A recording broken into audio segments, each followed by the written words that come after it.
sangat menarik sekali ini. Dan juga hobinya bermain gitu katanya. Nah, Kak Akfa ini pernah menjuarai juara 1 Bumiku Rumahku. Nah, yang kedua masih dari Atarik Garut juga ada Kak Nunung Nur Hasanah. Nah, pendidikan Kak Nunung adalah di STAI Al Musadadiyah Garut. Nah, Kak Nunung ini mempunyai hobi membuat kue gitu ya. Nanti kita lihat nih, boleh coba nggak ya Kak Nunung ya? Ini bikin ngiler juga nih kuenya Kak Nunung nih, kayaknya enak-enak nih. Nah, pengalaman Kak Nunung membangun UMKM Niaga Desa dan juga santri pesantren Atarik Garut. Kemudian pembicara kedua, kita terbang ke Gorontalo nih, ada Kak Tadang Tegar Penyangga. Nah, Kak namanya bagus sekali ya, Kak Tadang Tegar Penyangga, panggilannya Kak Angga, lahir di Temanggung, Temanggung Jawa Tengah ya Kak Angga ya. Tanggal 11 Agustus 2003, pendidikan sekarang masih kelas 1 SMAN 3 Wonosari, Gorontalo, memiliki hobi berkebun. Nah, kemudian untuk kakak penanggap kita ada Kak Dina Magdalena Lungkang, lahir di Poso bulan Mei tanggal 20 tahun 93. Nah, Kak Dina ini berpindah-pindah nampaknya waktu kecil sampai sekarang ya, berpindah-pindah di berbagai wilayah di Indonesia. Pernah ke Tabanan, Manokwari, Jayapura, kemudian sekarang tinggal di Makassar. Nah, saat ini Kak Dina aktif dalam kerjasama proyek Aflotun Internasional dan Ascentia, sebuah perusahaan startup di bidang sosial, literasi keuangan, dan wirausaha. Kak Dina juga dosen muda di Universitas Bosowa Makassar. S1 Kak Dina di hubungan Universitas Hasanuddin. Mungkin ada yang dari Makassar di sini. Kemudian S2 Kak Dina di Development Studies Agrarian, Food, Environmental Studies, Institute of Social Studies, Erasmus University Rotterdam, Belanda. Nah, nanti semoga adik-adik semua bisa mengikuti jejak Kak Dina. Baik, untuk menyingkat waktu, nanti teman-teman yang mau bertanya, silakan ditulis di kolom pertanyaan ya. Saya undang Kak Akfa dulu ya, Kak Akfa dan Kak Nunung untuk mempresentasikan pengalaman mereka untuk melakukan kegiatan agroekologi di pesantren Atarik Garut. Nah, Kak Akfa sama Kak Nunung mau mengoperasikan sendiri atau dibantu oleh Kak Ika? Bisa dibantu, Kak. Oh ya, baik. Saya bantu ya. Sebentar.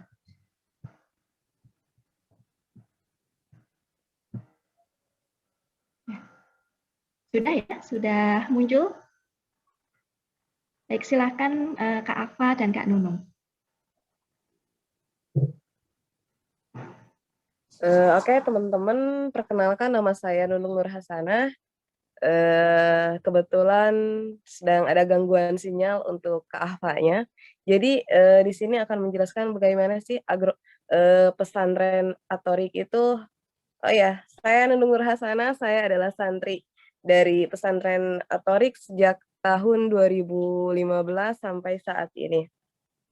Bahasan pertama di pesantren Atorik ini adalah akan membahas mengenai bagaimana sih menjaga pola konsep dan gagasannya adalah pendidikan rahmatan lil alamin, di mana dan gagasan dasar pendidikan ekologi Atorik ini adalah di mana mencintai dan melindungi semua makhluk yang ada di bumi ini, seperti mengutamakan keseimbangan antara manusia, hewan, tumbuhan, dan lingkungan yang ada. Di mana jadi sama-sama menguntungkan, tidak ada yang dirugikan, seperti itu sistem pertanian di Atorik. Jadi dari pertanian di Atorik, bisa lanjut lagi Kak slide-nya. Pertanian di Atorik itu di mana menggunakan sistem agroekologi atau sistem pertanian tradisional, di mana sistem pertanian tradisional ini adalah sistem yang sangat memberikan penghargaan terhadap semua makhluk yang ada di bumi seperti manusia, tumbuhan, hewan, dan lainnya, sehingga saling menguntungkan antara satu dengan yang lainnya. Jadi di pesantren Atorik ini yang ditanam itu tidak hanya satu jenis, misalkan padi. Meskipun lahan terbesar kami bukan lahan terbesar di sekeliling pesantren itu adalah sawah, tetapi selain daripada itu kami juga menanam kacang-kacangan, umbi-umbian, sayuran, terus buah-buahan dalam mempertahankan kehidupan, sehingga pesantren Atorik itu tidak bergantung kepada pasar, tetapi memanfaatkan di lingkungan yang ada untuk konsumsi dalam menghadapi pandemi. Jadi selama pandemi kami tidak kaget lagi apa yang harus dimakan, terus bagaimana ketika kondisi ekonomi kurang stabil, karena di pesantren sudah sejak dari dulu semua ditanam, sehingga kami tidak kewalahan. Oh, ternyata pegagan juga bisa dipasak, diolah nih sebagai perkedel, sebagai bahan tambahan lainnya gitu. Nah, untuk selanjutnya, slide yang selanjutnya, Kak. Ya. Bentar, Kak. Ya, ya. Ya. Jadi, di mana sistem agroekologi ini adalah sistem yang saling menghidupi, memberikan kehidupan bagi makhluk di dalamnya. Jadi seperti ini, ketika ada ular di sawah, tidak serta-merta kami akan memburu ular tersebut dan membunuhnya, tetapi membiarkannya hidup untuk membunuh hama-hama seperti tikus. Jadi membunuh hama-hama secara alami seperti itu. Sehingga tidak adanya pupuk urea, tapi menggunakan pupuk organik yang hasil dari dari sisa makanan, sehingga di pesantren itu kupu-kupu masih ada, serta burung masih banyak, terus binatang-binatang yang lainnya juga masih banyak yang berhinggap di pesantren. Soalnya tanda subur suatu tanah adalah di mana banyak dihinggapi oleh berbagai macam hewan, seperti itu. Next ya, Kak. Ya, next. Nah, untuk selanjutnya, agroekologi juga adalah penyelamat krisis ekologi masa pandemi COVID-19 dan perubahan iklim. Jadi, agroekologi ini melindungi benih lokal dan benih warisan. Dengan benih tersebut kita dapat melakukan cara-cara bertani yang sangat mudah dan sederhana. Jadi kenapa sih agroekologi melindungi benih lokal dan benih warisan? Karena agroekologi itu tidak hanya terfokus pada satu tanaman saja seperti kangkung saja, tetapi agroekologi itu banyak menanam dalam satu lahan gitu, Kak.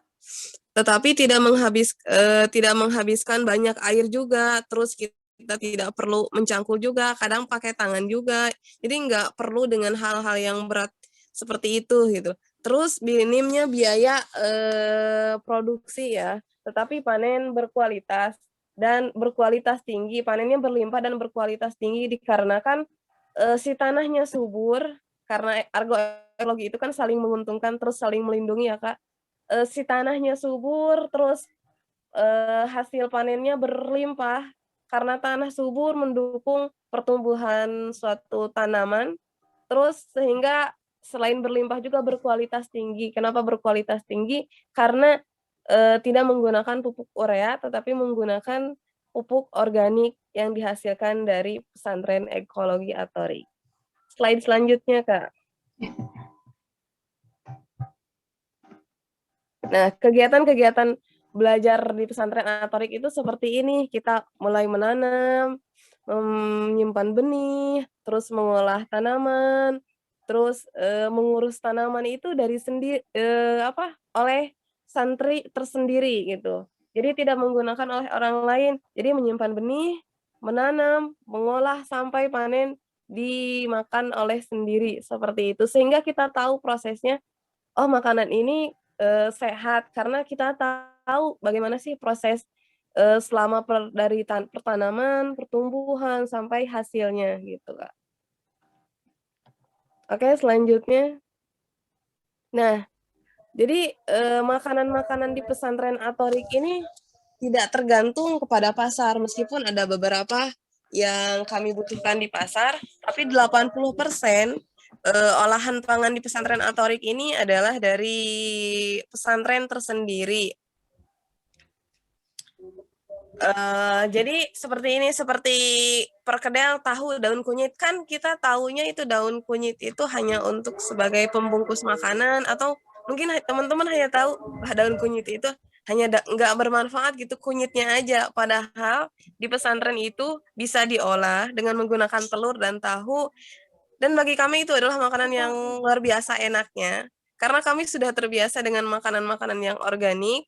Jadi ketika di luar makanan-makanan yang menggunakan, banyak bahan kimia, terus banyak menggunakan apa, seperti micin, seperti itu ya. Karena di pesantren sudah tidak menggunakan micin, yang kami gunakan adalah gula aren, terus garam, sudah seperti itu. Tapi dengan diolah penuh dengan rasa cinta yang luar biasa, kami sangat menikmati proses tersebut. Dan yang selanjutnya adalah pecel kecipir, seperti itu sih. Jadi pecel, bahan-bahannya harus dari pasar nggak? Enggak. Di pesantren Atorik itu cukup yang ada di sekitar pesantren Atorik, karena cukup banyak juga sih, gitu.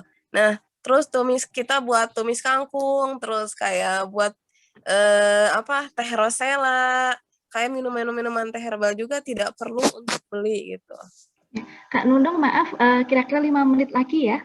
Oh, iya ya. Ya, oke. Untuk selanjutnya. Nah,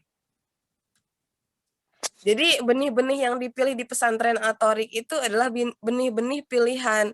Maksud pilihan di sini adalah benih-benih yang diolah secara dengan sebaik mungkin. Jadi dengan sebaik mungkin itu adalah benih yang tidak merepotkan. Misalkan kangkung, kita lempar aja, alhamdulillah udah jadi. Terus cabai juga seperti itu, semua benih-benih yang ada di pesantren itu seperti itu, karena didukung dengan sumber daya, sumber apa, jadi sumber daya alam di sana itu sangat luar biasa mendukung gitu, Kak. Sehingga, pegagan jadi sendiri alhamdulillahnya. Terus awalnya kan itu memang tanah sawah, tetapi, ditanami banyak pohon, sehingga setelah banyaknya pohon jadilah tanah yang subur sampai saat ini. Oke, yang selanjutnya adalah untuk menjaga imun tersendiri, pesantren Atorik itu, ada juga di lingkungan pesantren Atorik. Nah, jadi, apa, sistem imun yang dibutuhkan saat pandemi ini ternyata sudah dari dulu gitu loh, ada di pesantren Atorik. Seperti pegagan, waluh, eceng sawah, dan oyong. Kan itu membuat, daya imun kita itu semakin meningkat, dan alhamdulillah sampai saat ini di pesantren Atorik semuanya sehat dan baik-baik saja meskipun sedang pandemi saat ini. Karena kan dari dulu juga suka mengolah pangannya, oleh sendiri, dimakan sendiri, sehingga kami tidak perlu repot lagi memikirkan bagaimana ya makanan hari ini, apakah kita harus keluar. Terus yang selanjutnya adalah, agroekologi juga di pesantren Atorik menyiapkan, menyediakan macam-macam karbohidrat.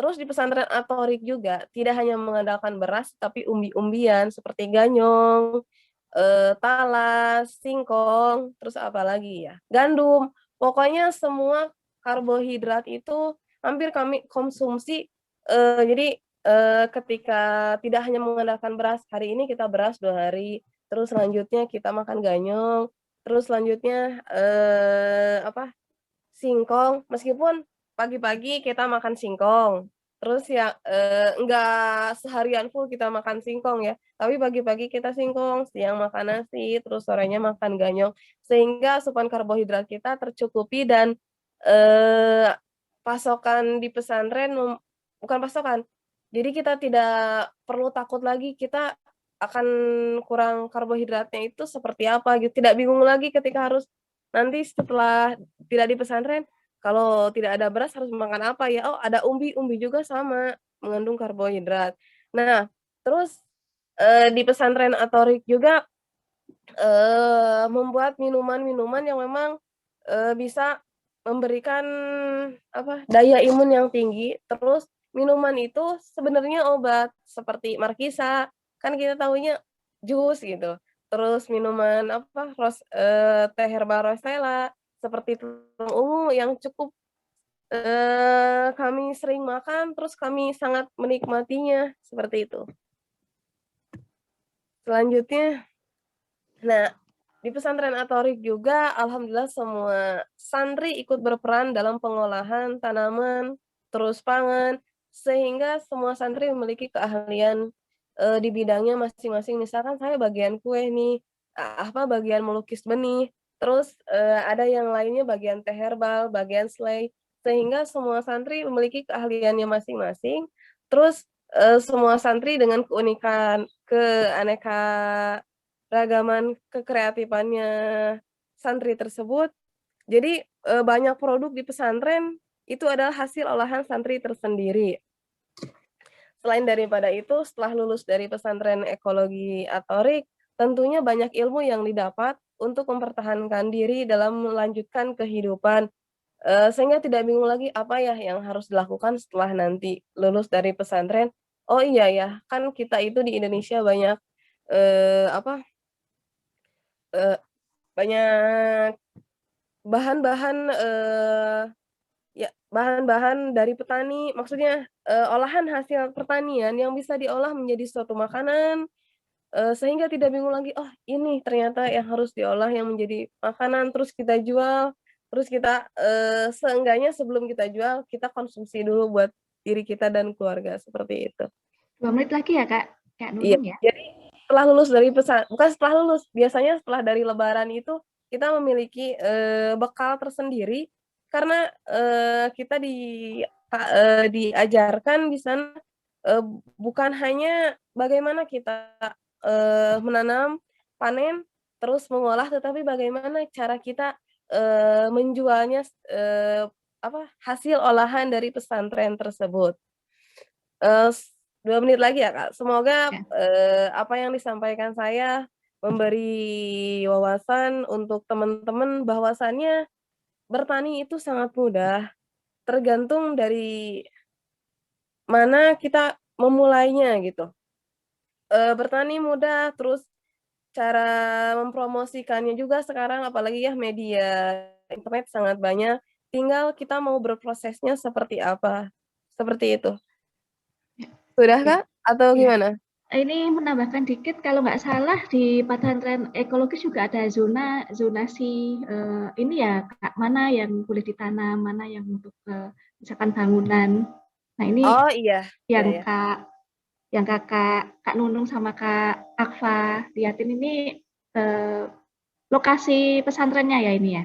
Ya, itu lokasi pesantren Atorik, di mana itu bukan keseluruhan yang sawahnya maksudnya hanya sebagian. Jadi 1 hektar, pesantren Atorik itu lahannya 1 hektar keseluruhan, Kak, Oh ya, kurang lebihnya. iya. Dengan dibagi zona-zona ya, ada yang Iya, tanaman pangan untuk pohon dan sebagainya ya. iya iya. Ya, dan juga untuk zona yang air gitu ya untuk peternakan misalkan seperti itu. Oh iya, ada zonasi peternakan, Perikanan. zonasi Ya. benih, zonasi pohon, zonasi bangunan. Pokoknya 1 hektar itu, bisa memenuhi kebutuhan, hidup di pesantren Atorik, gitu. Baik Kak. Ya, karena waktu Kak Nunung udah habis, tapi nanti masih ada sesi pertanyaan ya Kak Nunung ya. Iya iya, siap, Kita Kak. lanjut ke Kak Angga dulu. Benar Kak Angga. Kak Angga mau share dari situ ataukah Kak Ika yang ini, yang Bantu, baik Pak. di sini? Dibantu Dari Kak. dibantu ya, baik Ya. sebentar.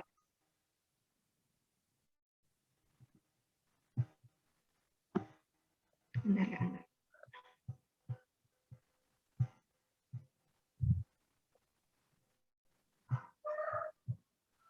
Ini ya Kak Angga ya. Ya.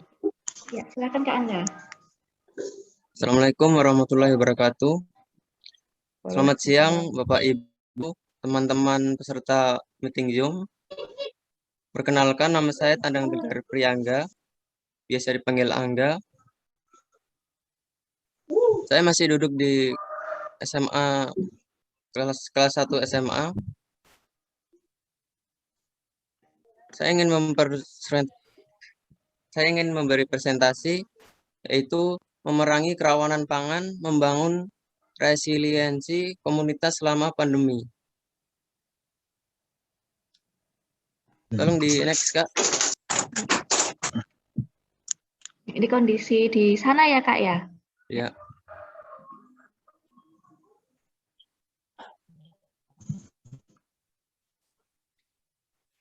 Tolong di next. Next.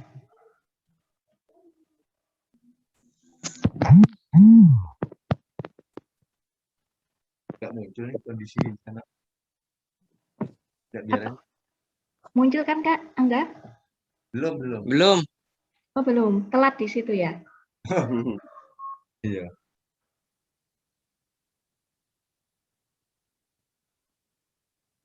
Kak Ika, atau mungkin mau dibantu oleh Nisa? Di sini sih lancar, nggak berat sih di komputer saya, hanya nggak tahu nih di Kak Angga nggak keluar ya? Iya, Kak, belum berubah, masih di slide 1. Oh gitu. Oh gitu. Baik, saya keluar dulu ya, nanti coba dibantu oleh Kak Nisa. Oke, baik.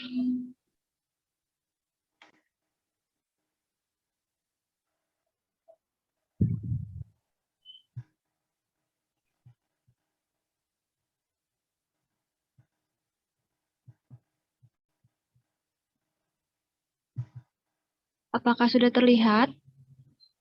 Di saya Belum. belum, Kak. Sebentar, masih proses. Masih loading.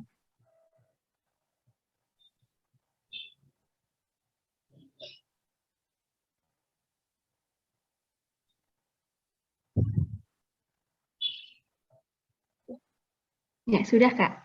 Ya, Minta di full screen, Kak. Minta di full screen. Nah, udah belum, Kak? Sudah? Udah Sudah. full screen ya?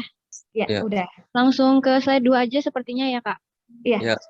Oke. Slide 3 ya tadi ya, Kak. Oh, slide berapa? Coba dua dulu. Boleh. Dua. Ini ya? Ya. Oke, silahkan dilanjut. Saya ingin presentasi tentang bentang alam SP3 Pangea.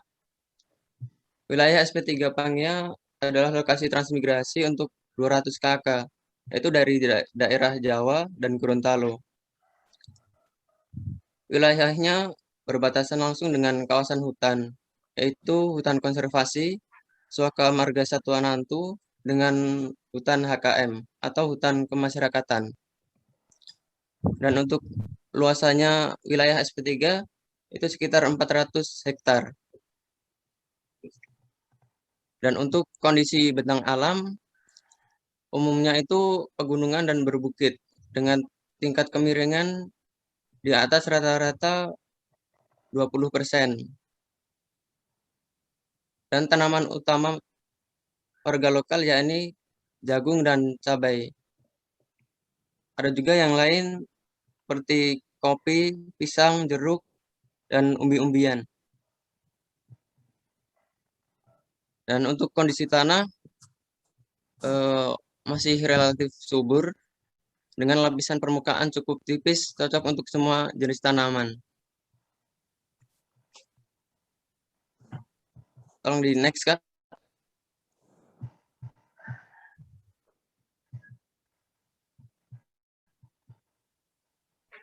Untuk potensi, pada umumnya profesi utama warga yaitu sebagai petani dengan pemilikan lahan masing-masing 2 hektar per kakak. Dan ada usaha sampingan seperti ternak kambing setiap kakak dengan persediaan pangan atau tanaman ternak di masing-masing lahan. Dan ada juga praktek pertanian dengan pengetahuan dan kearifan lokal atau panggoba, khususnya di masyarakat lokal. Untuk hambatan, modal usaha produksi komoditas jagung, warga masih berasal dari tengkulak. Yang kedua, akses jalan relatif sulit yang berdampak pada biaya distribusi pemasaran hasil tanaman pertanian warga. Dan yang ketiga,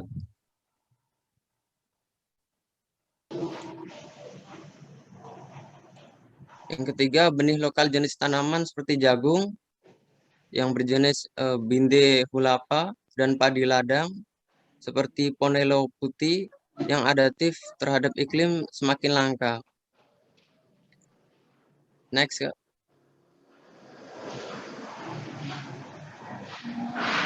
Untuk tantangan ketahanan pangan di masa COVID-19, itu membebaskan ketergantungan modal petani jagung dari tengkulak untuk usaha produksi lahan. Yang kedua, mengajak petani lokal menanam beragam jenis tanaman di lahan, terutama pangan, dan bukan hanya jagung. Yang ketiga, memperluas gerakan membangun teras iring secara bertahap di lahan miring milik masing-masing warga. Yang keempat, mengolah kelimpahan hasil tanaman seperti pisang, umbi-umbian, jeruk menjadi produk usaha warga seperti keripik pisang, keripik ubi, dan lain-lain. Next, Kak.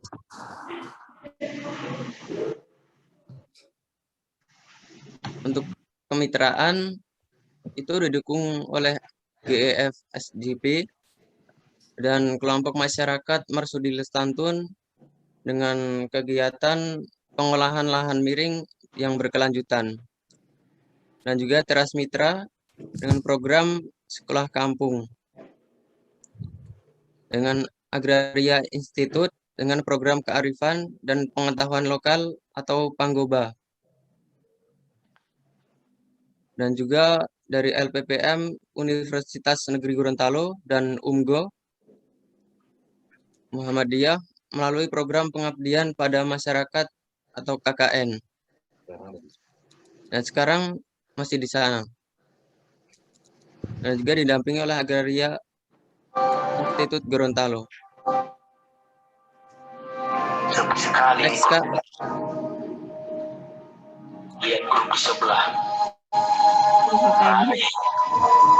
Banyak komen. Maaf, bagi teman-teman peserta, apakah boleh di-mute? Di-mute dulu ya, Kak. Kak Muji ini bocornya. Sudah, silahkan lanjut, Kak. Mungkin waktunya tinggal sekitar 7 menit lagi ya, Kak? Ya. Untuk konsep pertanian bersama komunitas, itu menggunakan konsep silvopastura, di mana petani menanam makanan ternak di lahan dan kotoran ternak itu dimanfaatkan untuk pupuk tanaman. Yang kedua, agroforestry dengan memperbanyak jenis tanaman tahunan untuk penghidupan di lahan warga. Itu kayak pete, jengkol gitu. Yang ketiga, teras iring bagi lahan di kemeringan tertentu untuk mempertahankan kesuburan tanah dan mengatasi kelongsoran. Next.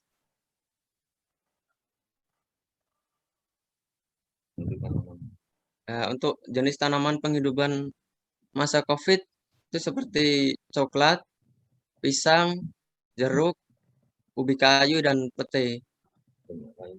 Dan masih banyak lainnya. Next, Kak. Untuk dampak dan manfaat di masa pandemi ini, kebutuhan bahan pangan utama seperti beras dari luar harganya per kilogram yang dulunya cuma 10.000 sekarang jadi 12.000. Untuk harga hasil tanaman kebun khususnya pisang itu menurun. Dulu yang 3.000 jadi 2.000 bahkan sampai 1.500. Itu persisir. Dan untuk petani jagung sudah membawa hasil panennya secara langsung untuk dijual ke gudang penampungan tanpa melalui tengkulak. Dan melakukan perburuan benih jagung lokal dan padi ladang dari tempat lain untuk dikembangkan di lahan masing-masing warga. Dan pembatasan berpergian memberi banyak waktu dan fokus melakukan aktivitas peternakan dan bercocok tanam. Selanjutnya, kebutuhan bahan pangan di luar beras dapat dipenuhi dan tidak berdampak pada kelaparan.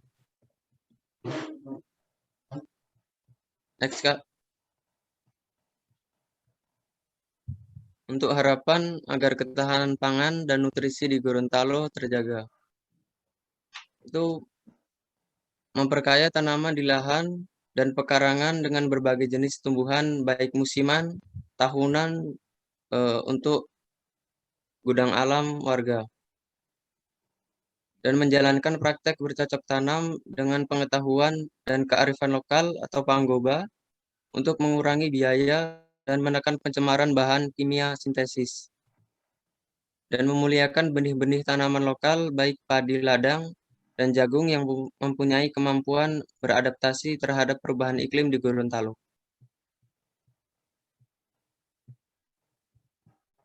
Sekian, terima kasih, Kak.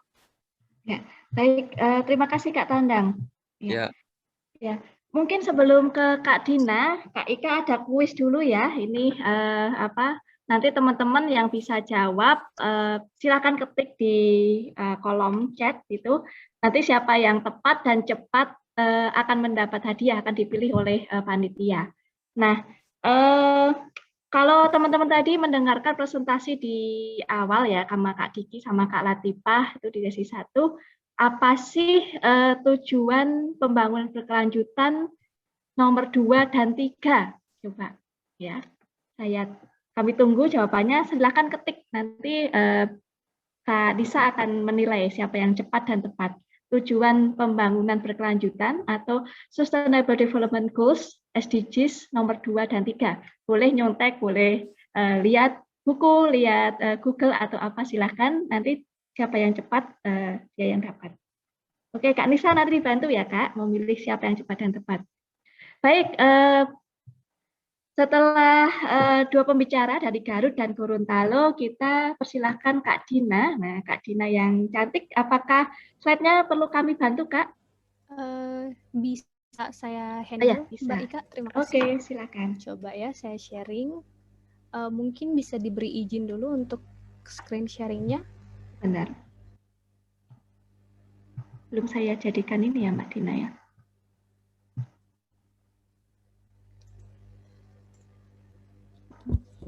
Kok nggak bisa ya?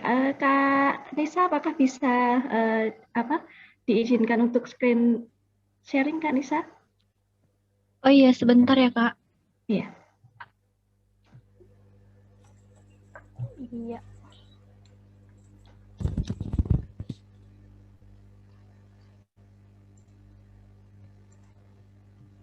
Sepertinya harus dijadikan co-host dulu ya, Kak. Atau mau dibantu saja untuk share PPT-nya? Coba di co-host saja, Kak. Gak bisa, kalau misalnya co-host harus sama host, Kak. Oh, sama host ya? Oh, sama Iya. host. Iya. Oh, oke. Saya juga coba kok nggak bisa. Iya. Baik, saya ada punya Kak Dina sebentar, Kak. Boleh di... Saya juga ada sih, Kak. Formatnya lebih ke PPT. Jadi bisa full screen, iya. Oke. Wah, nampaknya di kolom chat sudah banyak yang mulai memberikan jawaban terhadap kuisnya Mbak Ika ya. Apakah sudah terlihat, Kak? Iya, terlihat. Terima kasih. Oke, pertama-tama terima kasih. Selamat pagi, salam sejahtera bagi kita semua. Suara saya kedengaran dengan cukup jelas ya?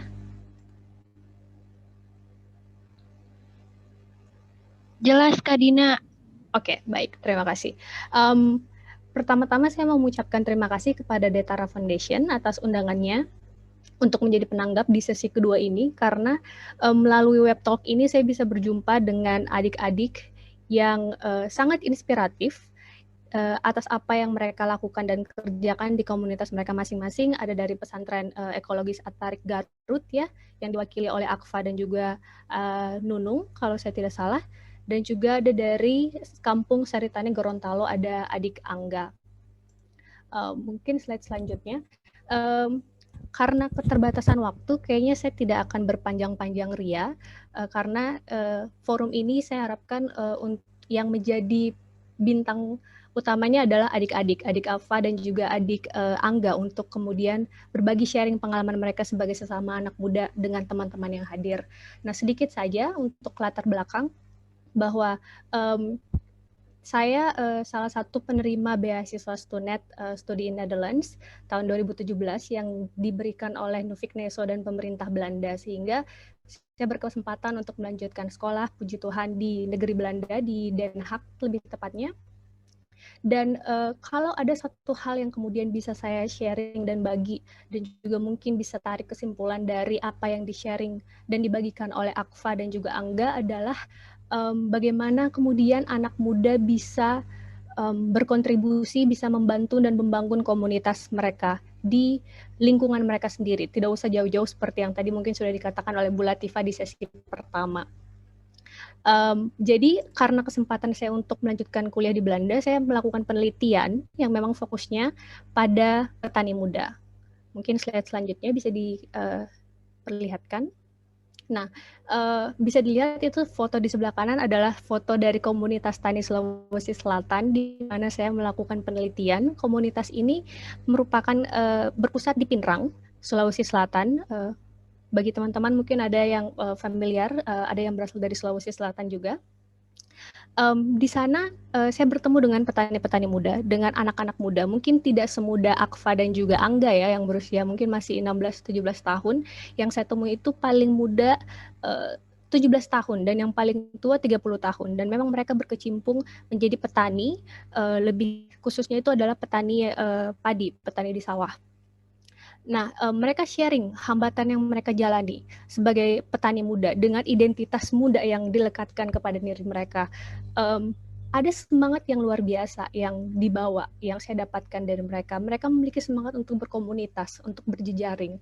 Karena sebagian besar petani muda yang saya temui itu, mereka tidak menjalani pembelajaran bertani yang formal di kursi-kursi sekolah, tapi mereka melakukannya secara otodidak dengan melihat bagaimana tetangga sawah mereka melakukan aktivitas pertaniannya. Dan terkadang karena mereka masih muda, jadi mereka banyak mengakses informasi melalui teknologi di internet, dan itu yang menjadikan mereka bertemu di forum Facebook. Mereka khususnya di forum grup Facebook saling bertemu, saling membentuk komunitas. Dan yang menarik adalah mereka mengatakan terasa berat ketika kemudian dilakukan sendiri, ketika berusaha untuk belajar menjadi petani. Ada yang memang mengolah sawah orang tuanya, warisan orang tuanya, kemudian ada juga yang menjadi buruh tani, dan mereka harus awal-awalnya sebelum bergabung di komunitas, mereka mencoba untuk mencari caranya sendiri. Tapi ketika bergabung di komunitas, informasi yang beredar mengenai cara bertani yang baik, membuat pupuk organik, yang kemudian cara menghalau hama yang baik tanpa merusak alam, itu bisa mereka sharing di komunitas Facebook itu. Peredaran informasi begitu cepat, dan ada rasa untuk berpacu satu sama lain, untuk saling mendorong satu sama lain, untuk sama-sama maju dengan berbagi informasi itu. Nah, itu juga yang saya dapatkan ketika saya pergi ke Barcelona. Mungkin bisa di-share, ada beberapa slide selanjutnya, Mbak Nisa. Di Barcelona juga ada komunitas agroekologi yang tidak jauh berbeda sebenarnya dengan apa yang dilakukan di teman-teman di pesantren ekologi di Garut. Jadi ada semangat yang menurutku menyatukan apa yang dilakukan oleh Akfa di Garut, yang dilakukan oleh Angga di Gorontalo, dan yang dilakukan oleh teman-teman komunitas petani muda yang saya temui di Pinrang. Yaitu semangat untuk saling saling berkontribusi, saling bahu-membahu untuk mengekspresikan dan membuat karya yang bisa membangun komunitas di lingkungan setempat. Karena kan kadang kalau misalnya kita sebagai mungkin teman-teman anak muda punya ide yang menarik gitu kan, misalnya dalam mengembangkan produk pertanian tertentu, atau mungkin ingin berkebun, tapi merasa bingung harus memulai dari mana. Ketika teman-teman tergabung dalam sebuah jaringan komunitas gitu, misalnya, itu bisa menimbulkan apa ya? Ada ruang untuk berdiskusi seperti yang kita lakukan sekarang. Ada ruang untuk kemudian saling mengemukakan ide-ide dan gagasan, karena ide itu kalau hanya berhenti di kepala kan beku, tidak diaktualisasikan kan sayang juga ya. Nah, forum-forum seperti ini tuh patut untuk diapresiasi, dan saya harapkan itu yang bisa diambil oleh teman-teman adik-adik yang juga hadir di sini untuk ada semangat berjejaringnya. Sampai aja di slide selanjutnya Mbak Lisa. Ini adalah salah satu contoh gambar aktivitas mungkin yang dilakukan oleh komunitas tani Sulawesi Selatan. Mereka melakukan pelatihan, bertemu, ada yang juga sharing misalnya. Hambatan. Ada yang sharing misalnya bagaimana dia mengisi lahan kosong di sawahnya dengan menanam ketimun seperti tadi, dan ini adalah salah satu salah satu tempat nongkrong ya kalau bisa dibilang bagi petani-petani di tengah sawah sembari habis mengunjungi dan mengecek sawahnya. Ini adalah salah satu foto yang saya ambil. Inti yang bisa saya sampaikan adalah anak muda itu punya keuntungannya sendiri. Teman-teman yang hadir di sini yang mungkin masih duduk di bangku SMA, kalian punya kemampuan dan punya potensi yang luar biasa. Yang pertama adalah kalian punya stok energi dan waktu yang masih banyak untuk kemudian bisa belajar. Kalian adalah generasi yang kemudian melek teknologi, yang bisa mudah beradaptasi. Jadi kalau misalnya kita lihat tuh di Indonesia sejarah pergerakan ya, sejarah perubahan ini masih bisa saya kaitkan dengan apa yang disampaikan Bu Latifah dan Pak Diki di sesi pertama mengenai anak muda sebagai agent of change. Sejarah Indonesia itu kan sejarah yang dipenuhi dengan anak-anak muda yang menginisiasi pergerakan. Misalnya kemerdekaan kita. Golongan muda, kalau mungkin teman-teman ingat pelajaran sejarah kita, golongan muda kan golongan yang pertama menginisiasi dan mendorong golongan tua, yaitu Bung Karno dan Bung Hatta dan kawan-kawannya untuk memerdekakan Indonesia. Kemudian ada juga peristiwa Sumpah Pemuda, yang kemudian menjadi sebuah momen penting bagi bangsa kita untuk menyatukan pemuda dari Sabang sampai Merauke. Kemudian ada peristiwa Reformasi 98, bagaimana kemudian perubahan reformasi kita dari dulu kediktatorannya Soeharto, kemudian masuk kepada kondisi di mana kita bisa bebas berekspresi, bebas mengemukakan pendapat seperti sekarang. Nah, menurutku ini adalah masa di mana teman-teman kemudian menjadi anak muda yang bisa membawa perubahan itu sendiri, yang dimana kalian bisa berdampak dan berpengaruh terhadap orang lain, seperti yang tadi sudah bisa kita lihat dari presentasinya Akfa dan juga Angga, berpengaruh dan berdampak terhadap orang lain, dan bisa dalam tanda kutip orang lain bisa terprovokasi untuk kemudian tergerak mau melakukan sesuatu. Dan menurutku itu yang penting sih, poin penting yang bisa kita ambil pada presentasi kali ini. Saya rasa seperti itu saja Mbak Ika, supaya nanti kita bisa punya banyak waktu yang tersisa untuk menanggapi pertanyaan-pertanyaan dari teman-teman. Terima kasih. Ya, ini salah satu contoh komunitas yang namanya Canmasdu yang ada di Barcelona. Ya, terima kasih Kak Dina atas tanggapannya. Baik, ini tadi sudah masuk beberapa pertanyaan ya. Jadi saya sempat kelempar nih dari ruangan, tapi sudah bisa join lagi. Ada beberapa pertanyaan dari teman-teman, ini cukup menarik gitu ya. Ini ada pertanyaan bagus terkait pupuk ini ya. Pupuk sebenarnya apa sih perbedaan pada tubuh ya, pada tubuh sih sebenarnya lebih ke kesehatan.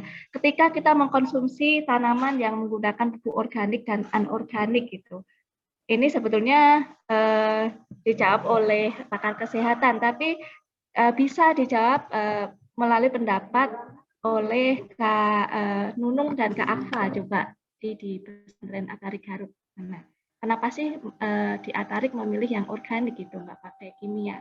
Emang ada bedanya gitu? Silakan Kak.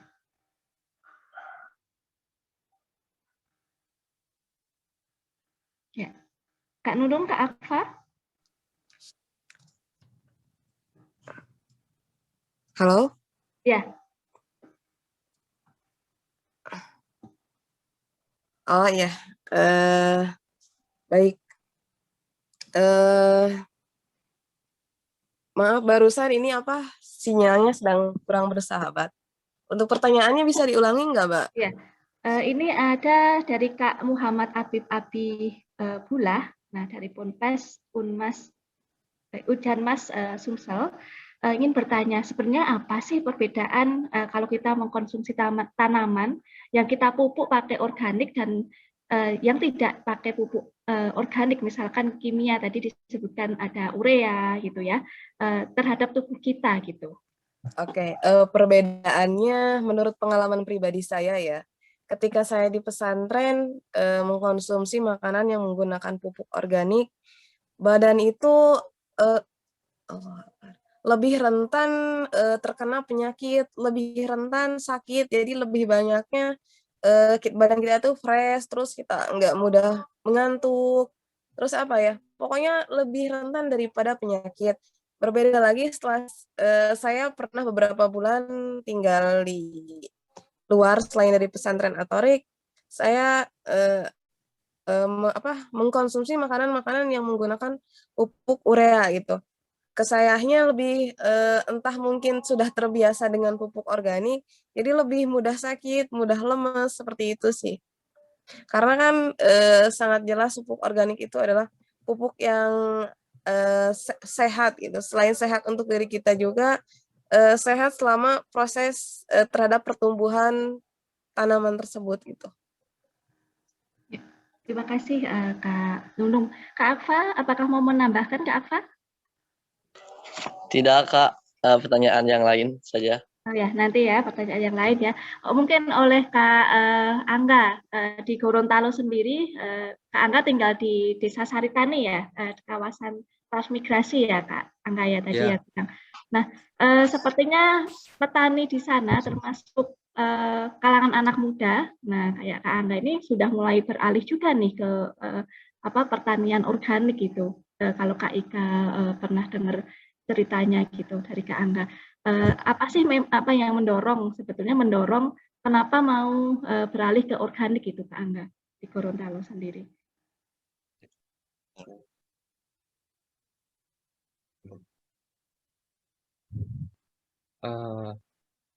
Karena kita di sini itu memanfaatkan pupuk yang ada, karena kita kan pelihara ternak gitu kan, jadi kita ke lahan itu membawa pupuk, pulang juga membawa pakan. Ya, jadi lebih ke memanfaatkan yang ada aja gitu ya, nggak usah beli gitu ya Kak Angga ya? Iya. Ya. Jadi sebetulnya ada yang namanya kalau konsep di pertanian itu ada circular agriculture atau pertanian sirkular ya.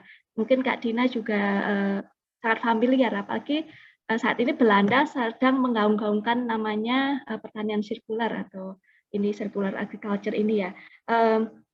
Nah, sebetulnya teman-teman di pertanian sirkular ini, tadi yang dikatakan Kak Angga itu benar, apa yang ada, jangan sampai ada yang namanya sampah dalam pertanian kalau bisa itu.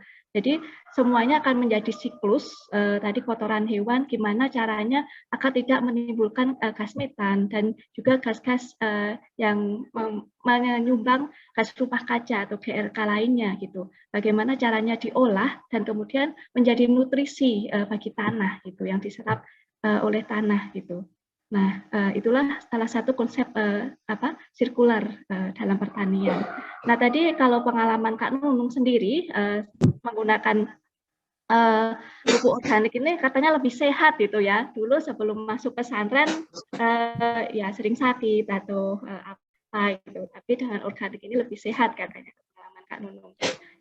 Nah, sebetulnya teman-teman, kalau di dunia pertanian sendiri kebutuhan hara ada, kalau yang belajar IPA nih ya, Kak Ika juga udah lama sekali sebetulnya nggak belajar IPA. Ada unsur makro dan mikro yang butuhkan oleh tumbuhan. Nah, sebetulnya untuk memenuhi unsur mikro ini yang kadang secara alami kadang susah, jadi kadang petani membutuhkan asupan pupuk tambahan. Nah, pupuk kimia pun sebetulnya Kak Ika tidak melarang stop total itu enggak, tapi sebenarnya yang dibutuhkan itu cuma kecil gitu, sedikit. Tetapi karena petani kita kurang tahu, masih kurang tahu ya, masih kurang paham. Jadi yang ada kalau kita lihat tuh disebar gitu aja, padahal yang dibutuhkan cuma sedikit dan alhasil banyak gangguan-gangguan secara ekologis atau lingkungan gitu. Misalkan pencemaran terhadap air, kemudian malah meninggalkan residu dan juga terhadap kesehatan kita secara tidak langsung. Kan baunya kalau pupuk kimia itu kayak obat gitu ya sebetulnya. Ya.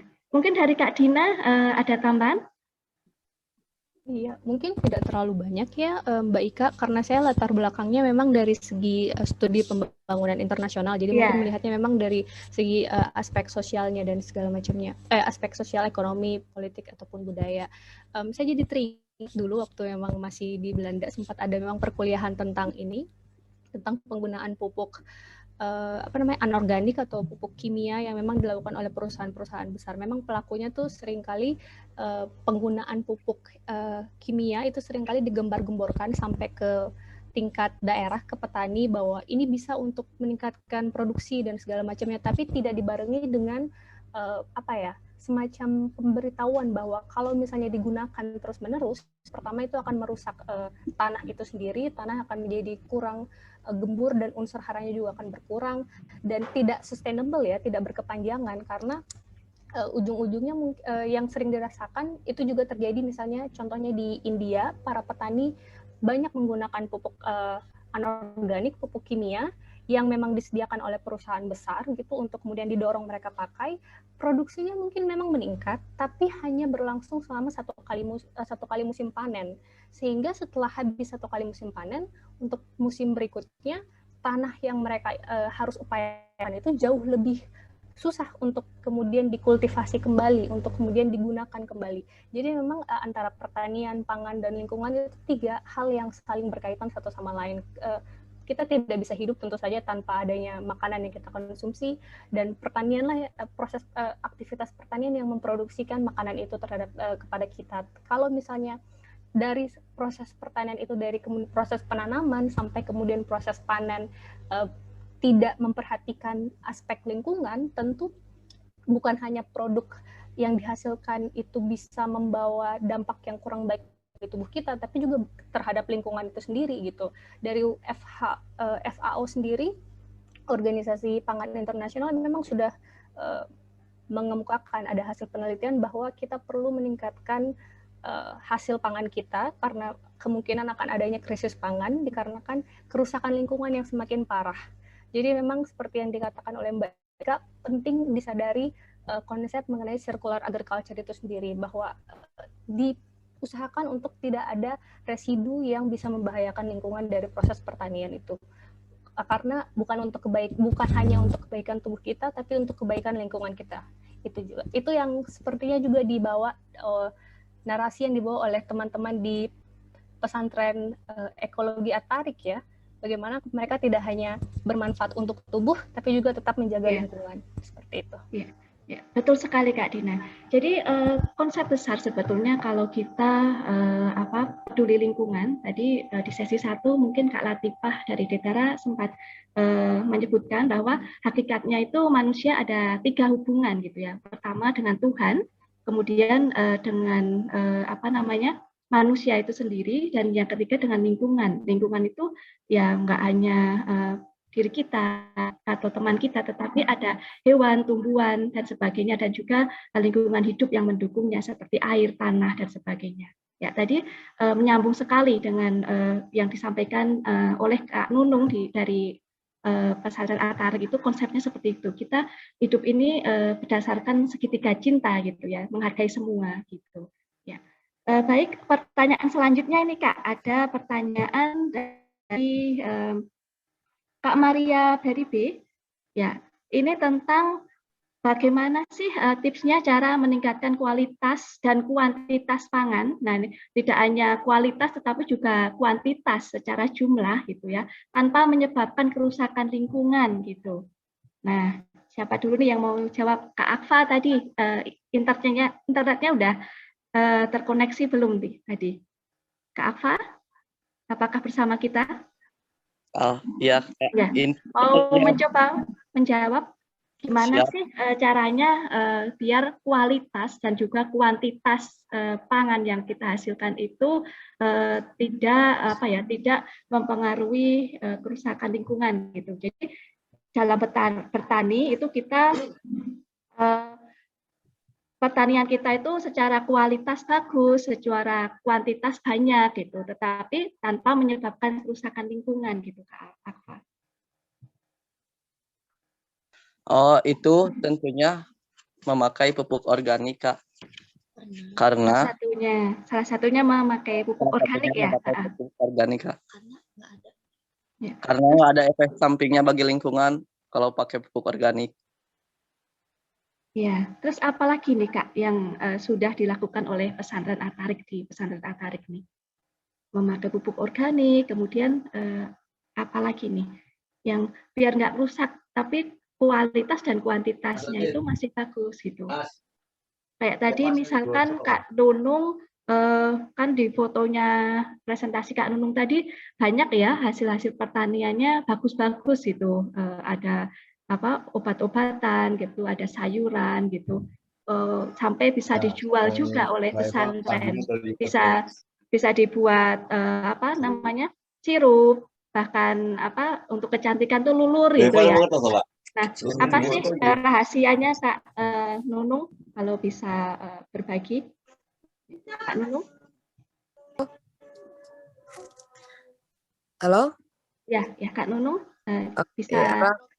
Rahasianya sih sebenarnya tidak hanya menanam hanya satu jenis tanaman. Ya.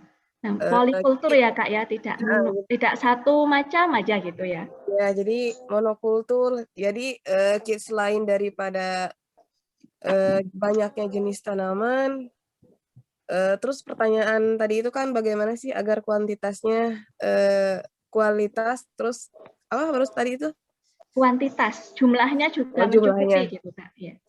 Ya, jumlahnya mencukupi adalah bagaimana sistem monokultur itu diterapkan supaya bukan hanya sekedar jumlah tapi keanekaragaman. Sistem polikultur, maaf, polikultur. Kalau mono kan satu, kalau iya.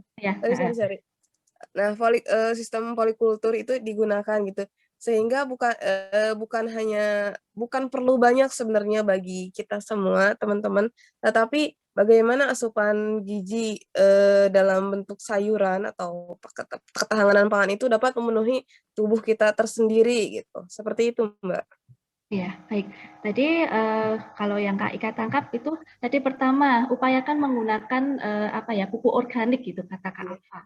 Kemudian yang kedua Kak Nunung bilang kalau nanam ya jangan satu macam gitu ya, tapi bermacam-macam atau polikultur gitu. Jadi dalam sistem polikultur ini saling melengkapi gitu ya di alam. Ada yang misalkan kacang kombinasi dengan serelial atau jagung gitu kan. Jagung biasanya membutuhkan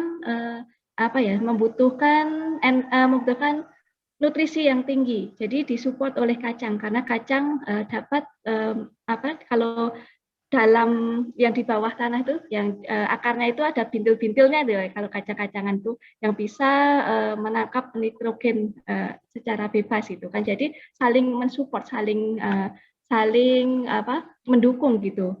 Kira-kira begitu ya Kak Nunung ya. Iya Kak. Ya, jadi seperti ini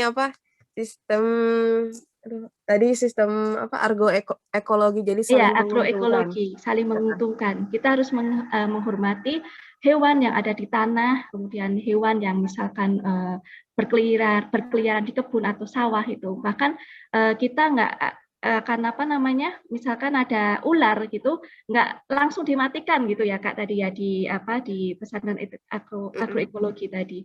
Karena ular ini juga berfungsi kalau teman-teman bicara tentang rantai makanan dan jaring-jaring makanan, berperan dalam ekosistem di alam ini. Dengan adanya ular kan memakan tikus gitu kan. Jadi bisa dikontrol gitu ya, jumlah tikusnya nggak gangguin padi Kak Nunung, nggak gangguin singkong Kak Nunung gitu misalkan. Kurang lebih seperti itulah. Jadi kita tidak perlu terlalu capek untuk harus selalu memberantas gitu ya. gitu. Harus memberantas hamanya gitu. Iya, Ya. iya. Baik, Kak Angga, mungkin kalau Kak Angga di Gorontalo, di Sentani sendiri, kondisinya mungkin sangat berbeda dengan Garut ya. Kalau Garut ini masih banyak hujan, misalkan. Kalau di Gorontalo ini lahannya berbukit gitu ya, berbukit. Kemudian kalau dikatakan ya subur, tapi mungkin nggak sesubur di Garut. Nah, ini apa ya sih yang diutamakan dilakukan oleh anak muda, petani muda kayak Kak Angga ini, agar nanti kuantitas dan kualitas pangannya itu terpenuhi gitu Kak Angga? Kalau untuk memenuhi kualitas pangan, itu kita menanam itu bukan cuma sayuran gitu kan, juga menanam tahunan, juga buah-buahan Ya, kayak jenis pohon-pohonan ya, ya kayu keras gitu. kayak pete, coklat, terus semua gitu ya, jeruk itu, pisang. Ya, gitu. Ya baik. Jadi dari petani di Gorontalo sendiri sekarang sudah mulai yang mungkin disebut agroforestry ya Kak Angga ya. Jadi nggak hanya tanaman semusim kayak sayur, sawi, cabai dan sebagainya, tetapi menanam juga tanaman keras. Lahannya kan miring ya. Dibuat juga terasering di sana ya Kak ya, sampai di kalau terasering itu khususnya kebanyakan dari kelompok bapak-bapak. Oh, yang bapak-bapak, yang anak muda yang ini ya, hortikultura, tanaman sayur, kemudian buah-buahan ya. Iya. Ya, jadi mungkin bisa dipraktekkan di daerah teman-teman juga gitu. Sebetulnya agroforestry atau wanatani itu adalah warisan nenek moyang kita bangsa Indonesia yang diwariskan turun-menurun. Jadi kita tidak diajarkan yang sistem monokultur atau cuma bertanam semusim, tetapi kita ada tabungan nih, ada kayu keras tadi, ada buah-buahan kata Kak Angga ya, ada buah-buahan gitu. Jadi bagaimana kita menanam itu bercampur gitu. Nah, Kak Dina mungkin waktu di Belanda juga kita familiar dengan istilah voedselbos gitu ya, voedselbos, makanan bos hutan kira-kira. Jadi hutan pangan atau food forest gitu. Kalau seingat saya itu lagi tren. Saya sekolah itu tahun 2018 sampai 2019 di Belanda itu sempat menjadi relawan gitu. Voedselbos itu di kota terdekat dengan universitas saya di Bremen. Nah ini rupanya lagi tren juga di Belanda. Dan saat dosen saya menanyakan kalau di Indonesia bagaimana, ini mah sudah turun-menurun sebetulnya gitu ya. Di sana di Belanda sendiri lagi tren, baru tren ya Kak, seperti ini ya Kak Dina ya. Ya mungkin Kak Dina juga bisa menambahkan waktu dulu misalkan pernah sempat ke Belanda, ke Barcelona gitu. Apakah orang-orang di sana juga mulai bertanam bercampur gitu? Iya, kalau yang waktu itu sempat di Barcelona di komunitas namanya komunitas Can Masdu, itu mereka sebenarnya komunitas yang terbentuk karena itu tadi mungkin Mbak Ika, adanya gap atau tidak adanya proses turun-temurun mengenai bagaimana bertani yang baik, bagaimana pertanian organik yang mungkin dari dulu sebenarnya bangsa kita dan ataupun mungkin dari bangsa nenek moyangnya orang-orang Spanyol sendiri, mungkin mereka sudah punya ilmu itu, tapi tidak diturun-temurunkan karena memang sebagian besar anak muda justru banyak yang ingin ke kota untuk kemudian menggapai mimpi di kota itu sendiri untuk bekerja di ibu kota besar ya. Dan komunitas Kan Masdu ini sendiri merupakan sebuah pergerakan, jadi mereka tidak hanya menggunakan agroekologi sebagai sebuah kerangkaian praktek bertani yang baik, tapi itu menjadi sebuah gerakan, sebuah movement yang memang memiliki semangat untuk menggaungkan kembali cara bertani kembali yang tradisional. Yang mereka lakukan, yang saya lihat itu sendiri tidak dilakukan lahan itu dimiliki bersama komunitas yang memang anak-anak muda yang sering dari kota, weekend mereka akhir minggu mereka pergi ke situ, ke Kan Masdu itu untuk mengolah lahan, umbi-umbian, kemudian sayur-sayuran, ada sempat sih saya masukkan di presentasi tadi, yang mereka lakukan. Tapi mungkin tidak ada tidak seperti yang Mbak Ika sampaikan, food surplus, hutan pangan hutan gitu. pangan. Food forest ya. Food forest, hutan ya. pangan itu sendiri gitu. Mungkin kalau di Indonesia karena kita ada sejarah tanam paksa ya Mbak Ika, jadi mungkin pengetahuan tradisional mengenai hutan pangan itu sendiri agak tergerus. Nah, dari usaha-usaha yang dilakukan misalnya oleh adik Angga gitu, yang tadi di presentasinya saya lihat ada mengenai panggoba ya, Angga? Ya, panggoba. Ya. Panggoba. Itu juga penting untuk kemudian digaungkan kembali, terutama juga dalam forum-forum ini yang banyak adik-adik yang juga mungkin terlibat hadir, itu bisa menjadi pemantik, pemicu bagi mereka untuk mencari tahu lebih lanjut apa ya kearifan lokal pertanian yang ada di daerah kita masing-masing gitu. Ya, tadi Kak Angga sempat menyebutkan kearifan lokal itu, kearifan panggoba.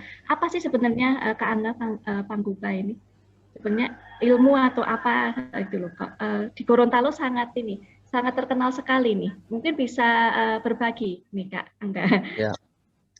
Panggoba itu ilmu perbintangan Gorontalo, itu kayak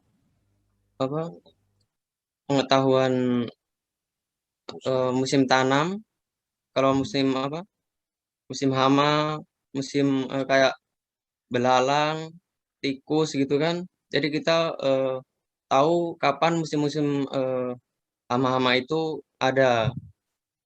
Jadi kita kalau mau nanam, kita pilih musim-musim yang tidak banyak hama. Oh, berarti ilmu perbintangan ya ini ya sebetulnya. Ya. Nah, apakah generasi muda kayak Kak Angga ini sudah mulai belajar juga ilmu perbintangan? Nah, nanti takutnya kan yang tahu cuma orang tua nih, yang anak mudanya hilang gitu karena nggak dipelajari gitu Kak. Ini masih mulai belajar. Mulai belajar ya. Ya. Ya, bagus sekali. Ternyata di berbagai wilayah Indonesia gitu ya memiliki kearifan lokal sendiri-sendiri ya Kak Dina ya. Tadi yang disebutkan misalkan di Gorontalo gitu ada yang namanya ilmu panggoba. Ternyata itu membaca rasi bintang gitu ya, perbintangan gitu. Oh, kalau bintangnya kelihatan seperti ini, oh ini musim tanam nih gitu misalkan. Kalau ini ini biasanya banyak hama belalang yang sedang ini, jadi sebaiknya tidak menanam komoditas X atau apa gitu. Terus kemudian ini sebentar lagi panen nih. Nah, sebenarnya ilmu-ilmu tersebut itu dimiliki gitu ya oleh nenek moyang kita gitu sejak zaman dulu gitu. Yang mungkin generasi muda seperti kita ini bagus juga kalau mulai menuliskan gitu ya Kak Angga ya sama teman-teman yang lain. Nah,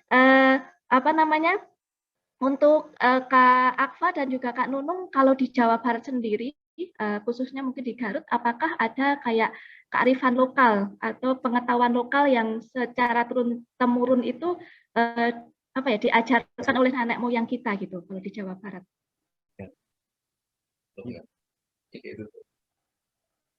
Kak Nunung atau Kak Akfa? Halo. Ya, Kak Nunung.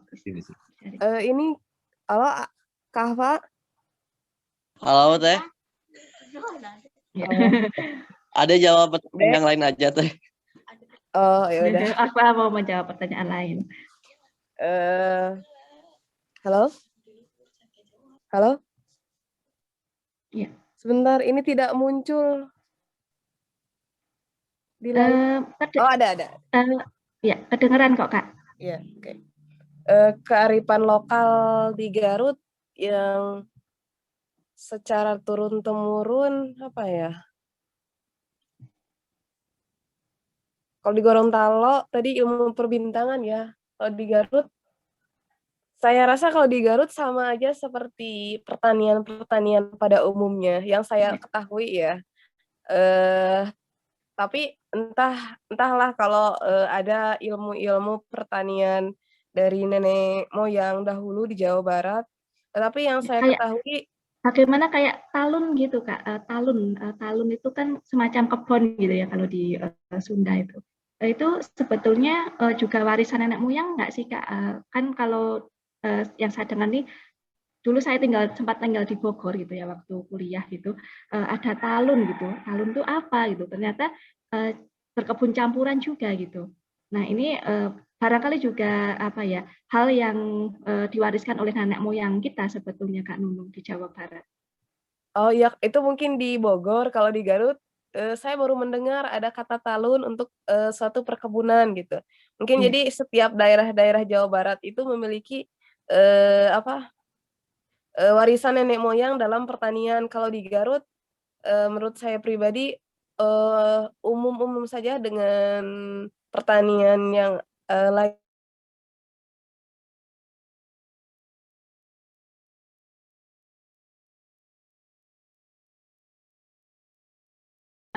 Pesantren ekologis ini untuk ini ya, untuk memperbaiki sistem pertanian yang konvensional ya, Kak Nunung ya. Iya. Iya. Baik, kita sebetulnya harus masuk ke main session, tetapi ini karena tadi juga agak telat ya kita mulainya.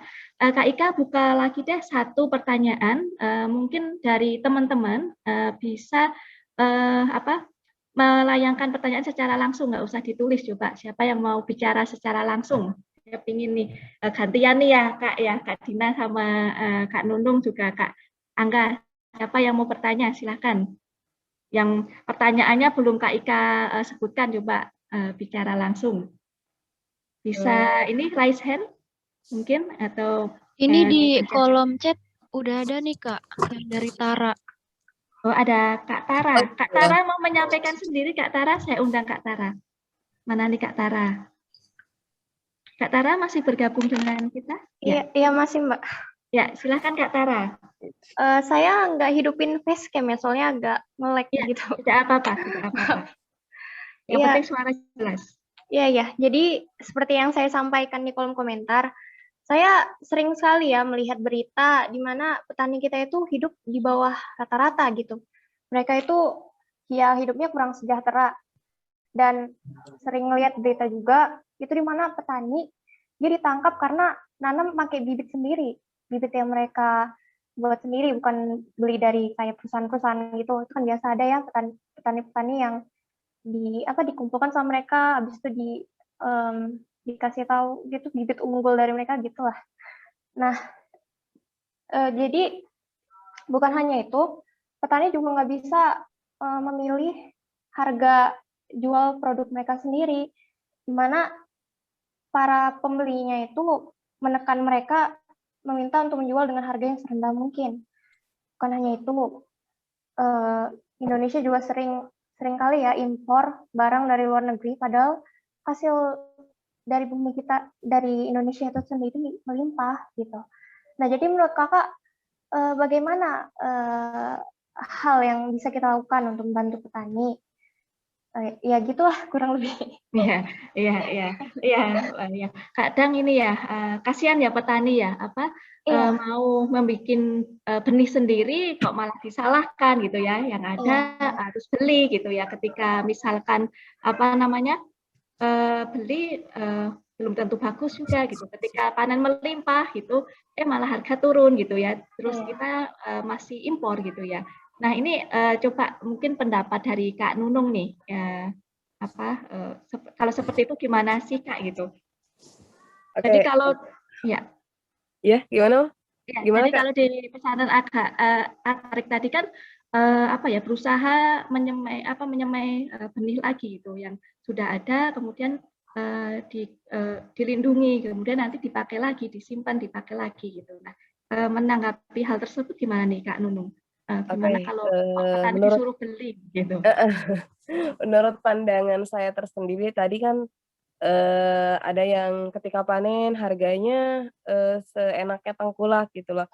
Yang kurang tepat dalam sistem pertanian kita itu adalah ketika misalkan musim cabai semua cabai sehingga cabai melimpah, bingung mungkin ya tengkulak itu harus ketika banyak itu kan penjualannya juga otomatis harganya harus akan murah juga.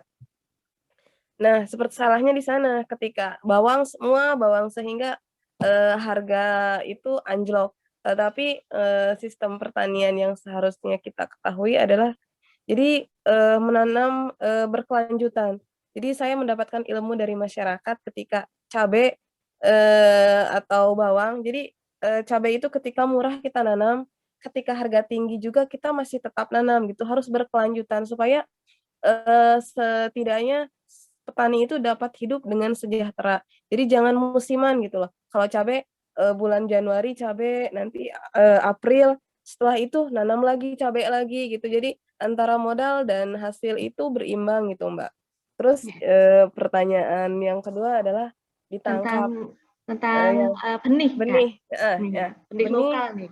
Benih. Kalau di kami itu, karena benih lokal, tidak berhubungan dengan pemerintah karena kami yang mengelola sendiri, menyemai sendiri, terus, disimpan sendiri juga, jadi masih aman-aman saja. Mungkin, untuk teman-teman yang ditangkap itu adalah benih-benih yang berhubungan dengan pemerintah seperti benih padi, terus benih cabe, benih tomat, maksudnya, benih-benih yang tidak organik atau yang tidak diolah sendiri sehingga, eee, apa ya, aturannya mungkin seperti itu gitu loh ketika kita menggunakan, benih-benih, yang bukan hasil, apa yang kita simpan, apa yang kita, semai, seperti itu sih, Mbak. Kurang lebihnya seperti itu. Ya, makasih Kak Nunung. Tadi Iya. sebenarnya di pesantren Atarik juga berupaya apa ya, melakukan pengawetan terhadap produk-produk pertanian seperti kalau cabai dibikin sambal ya, sambal Oh, yang iya iya. kemas ya, itu kan berupaya mengawetkan ketika nanti harganya melambung. Tahu sendiri kalau orang Sunda ini suka lalapan, suka makan Iya yang iya. pedas-pedas itu ya, tanpa Iya cabai kayaknya hampa gitu. Ya, iya. ya apa pengolahan itu juga diperlukan ternyata ya Kak, ketika harga rendah kita olah biar awet. Jadi bisa kita gunakan ketika atau kita jual ketika harga melambung gitu. Ya, Nah, mungkin dengan olahan yang lainnya supaya nggak hanya cabai aja, tapi misalkan jadi sambal atau betul. enggak, jadi cabai kering yang bisa diawetkan Iya dengan harga betul. yang cukup tinggi gitu. Iya. Sebenarnya, asal apa ya, asal ada cara untuk bagaimana, selain cabai itu selain hanya kita jual aja, karena kan selain harga murah, petani juga akan dihadapkan kepada tidak diterimanya, bukan barang, hasil panen. Seperti di saya saat ini kan, apa, timun itu sangat murah, harganya sampai 2.000 sehingga tengkulak juga nggak mau menerima karena semua petani saat ini panen timun, seperti itu, Mbak. Oh ya, baik. Jadi pengolahan atau proses Heeh, pemrosesan hasil itu perlu iya sekali ya. iya iya. Baik untuk Kak Angga mungkin kasus di Gorontalo. Kalau tadi kita dengar ada varietas apa ya namanya jagung lokal ya, binte kiki atau binte apa tadi yang saya tahu di Gorontalo itu. Nah, gimana nih menghadapi dengan mungkin jagung hasil subsidi dari pemerintah? Kalau subsidi biasanya yang hibrida gitu. Nah, gimana varietas binte kiki atau jagung lokal di Gorontalo ini menghadapi banjirnya benih hibrida gitu. Coba Kak Angga silakan. Eh, itu apa untuk mengatasi banjirnya apa bibit hibrida kita itu menyimpan bibit lokal atau binde hulapa atau binde kiki itu karena kalau bibit hibrida itu banyak biayanya kan, harus beli, nggak nggak bisa diulang. terus nggak bisa diulang. Kalau binde hulapa atau jagung lokal itu untuk harganya juga tinggi daripada jagung hibrida. Dari segi ketahanan terhadap lingkungan, jenis lokal ini lebih menguntungkan nggak Kak Angga yang binte gitu? Lebih menguntungkan juga kan, Nggak pakai kimia. nggak pakai pupuk kimia. Ya, perlu tambahan pupuk kimia lagi ya, dengan kondisi di sana udah cocok gitu ya. Ya.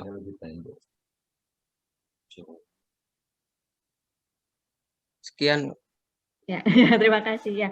Ya, sebetulnya saya sendiri tidak menyalahkan adanya hibrida karena adanya benih hibrida itu sebenarnya upaya pemuliaan agar sifat yang bagus dari misalkan dua varietas itu digabung gitu. Tetapi yang perlu kita ingat adalah kondisi wilayah di masing-masing daerah kita berbeda-beda. Bisa jadi jenis varietas yang hidup di tempatnya Kak Nunung nih nggak bisa tahan nih di tempat di Gorontalo gitu. Nah, di Gorontalo kayak tadi misalkan jagung ada binte, jenis binte ini varietas yang lokal, kemudian nggak usah dipupuk pakai urea pun udah jadi tumbuh gitu ya. Terus nilai harganya juga bisa stabil gitu. Kemudian cocok dengan kondisi tanah di Gorontalo. Nah, ini yang perlu kita perhatikan teman-teman. Kemudian tadi masalah impor. Kok kenapa sih Kak kadang kita di Indonesia ini punya kayak misalkan beras itu. Kenapa sih kita mesti mengimpor itu ya. Nah, kemudian kemarin yang Kak Ika dengar juga di baca cerita itu bahkan jahe itu juga kita masih ngimpor ternyata gitu loh. Siapa yang nanam jahe? Nah, ternyata masih mengimpor. Nah, ini sebenarnya terkait dengan kebijakan atau politik ya, Kak Dina, kalau berbicara tentang impor ekspor komoditas ini. Gitu. Ya, kalau menurut Kak Ika sendiri sih, mungkin politik lingkungan dan politik terhadap pertanian di Indonesia ini memang perlu diperkuat lagi gitu ya. Jangan sampai ketika suatu hasil komoditas ini kita masih punya gitu, kita masih mengimpor gitu. Atau misalkan di suatu daerah A melimpah, di daerah B kurang, itu distribusinya masih kurang. Inilah yang menyebabkan negara kita itu kadang masih mengimpor bahan-bahan tertentu gitu. Nah, itulah sebetulnya kita sebagai generasi muda, sebagai nanti penerus bangsa, gimana kita dan teman-teman adik-adik di sini ini memiliki perspektif lingkungan yang pro nanti terhadap pertanian dan pelestarian lingkungan. Nah, nanti kan ada yang di sektor misalkan pemerintahan itu kalau yang kita punya perspektif lingkungan itu akan mengarah ke sana. Gimana caranya kita melindungi itu dari barang-barang impor ini. Gitu. Sebenarnya Kak Dina terkait politik ketahanan pangan itu saya pernah punya ini dari negara Bhutan, negara kecil itu, negara kecil di Asia dekat dengan India, dekat dengan Cina dia. Dia selalu mengklaim teman saya itu negara saya tuh loh tingkat kebahagiaannya tertinggi di sedunia gitu kalau orang Bhutan. Saya memakan cabai setiap hari buat sayuran, menganggap cabai itu sayuran kayak orang Sunda juga gitu kan. Jadi tanpa cabai itu hampa gitu. Jadi kadang di sana pun di Bhutan itu cabai melambung sangat tinggi kayak di Indonesia gitu pada musim-musim tertentu. Tetapi apa yang menjadi kebijakan pemerintah sana itu tidak ketika cabai mahal kurang itu tidak menekankan impor. Mereka tidak sembarangan impor. Misalkan negara terdekatnya India punya cabai melimpah, stop dulu. India kadang masih menggunakan bahan kimia yang berlebihan. Mereka pemerintahannya tidak mau gitu. Dan yang dilakukan oleh pemerintah sana itu ya ketika melimpah kalian simpenlah, keringkanlah gitu. Kalau butuh digunakan, pemerintah nggak akan mengimpor lagi gitu. Nah, itu politik perlindungan terhadap bangsa dan juga petani di sana itu seperti itu. Kalau mungkin Kak Dina bisa menambahkan Kak berdasarkan Ika izin mengingatkan waktunya 2 menit 33 detik lagi. 2 menit lagi. Oh ya, Ya. mungkin cuma Ya, baik. menambahkan sedikit aja ya Mbak Ika, karena yang sudah disampaikan sama Mbak Ika dan juga Mbak Nunung dan juga Angga itu sudah mencakup. Kalau saya mungkin yang bisa kita lakukan, karena kan mungkin kita bisa mulai mengambil inspirasi dari apa yang dilakukan oleh adik Nunung, Akfa dan juga Angga. Mungkin kita bisa mulai dengan lahan kebun kita sendiri di rumah. Mungkin ada 1 meter, itu bisa kita tanami dengan tomat atau cabai, sehingga mungkin ketahanan pangan di tingkat keluarga bisa kita upayakan gitu ya Mbak Ika. Betul, Dan satu lagi yang saya ingat bahwa makan itu adalah sebuah agricultural act istilahnya, sebuah aksi di mana kita bisa memilih sebenarnya mau makan apa, mau kita bisa sebagai konsumen bisa memilih untuk membeli produk lokal dari petani lokal, pergi ke pasar lokal setempat dibandingkan mungkin pergi ke supermarket atau minimarket yang besar ya Mbak Ika. Mungkin kita bisa konsumsi ini produk pertanian lokal kita, sehingga itu bisa menjadi membantu petani-petani setempat. Seperti itu mungkin yang bisa saya sampaikan. Waktu kita terbatas. Ya, terima kasih. Baik, sebelum kita kembali ke ruangan utama, Kak Ika mungkin rangkum dari diskusi kita di ruangan ini tadi sangat menarik sekali yang teman-teman kita lakukan dari pesantren Atorik Group dan juga dari Saritani Gorontalo tadi, anak muda telah berperan serta untuk menyelamatkan keanekaragaman hayati lokal untuk ketahanan pangan gitu. Nah, tadi Kak Dina telah menambahkan sebenarnya kita pun juga bisa gitu loh dengan pertanian mencoba di halaman kita, lahan sempit. Yang tinggal di kota, saya sendiri mencoba urban farming gitu ya. Jadi paling tidak 50% sampai 60% kebutuhan bisa dari yang saya tanam gitu. Yang lain yang memang tidak kita tanam, dan upayakan coba kita membeli produk dari petani-petani kita gitu. Ketika kita menjumpai di pasar mungkin banyak buah-buahan, di pasar pun kadang dibanjiri oleh buah impor ya kakak-kakak sekalian, ada apel, pir gitu. Nah, kita sebagai pembeli pun, konsumen pun juga perlu misalkan memilih dan memilah mana sih yang kira-kira ditanam di Indonesia gitu. Kalau misalkan pir, apel itu kan ini dari luar gitu. Ya, baik, itu saja. Ya, teman-teman, kita harus balik ke ruang utama. Ya, mari kita mungkin balik. mau foto bareng dulu Kak? Oh ya, boleh Kak Nisa, saya hitung ya Kak Nisa ya, bisa dibantu dari situ. Kita foto bersama. Jadi camnya coba dinyalakan sebentar teman-teman. 1, 2, 3. Ya, slide berikutnya ya Kak, ada 2 slide ini. Coba dinyalakan, 1, 2, 3. Ya, baik. Terima kasih kakak-kakak semua. Mari kita kembali ke ruangan utama. Ya, terima kasih Mbak Ika. Ya, sama-sama.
Ya, terima Kak kasih Dina. sudah bergabung kembali ke dalam ruang utama. Mudah-mudahan tadi teman-teman semua bisa memperoleh informasi baru, pengetahuan baru terkait tentang gerakan teman-teman di daerah-daerah lain di Indonesia terkait ketahanan pangan. Sebelum kita mengakhiri, saya mau undang satu orang peserta laki dan satu orang peserta perempuan untuk menyampaikan testimoni mengenai kegiatan web talk kita hari ini. Ada yang bersedia? Jika bersedia, silakan menyalakan mikrofonnya.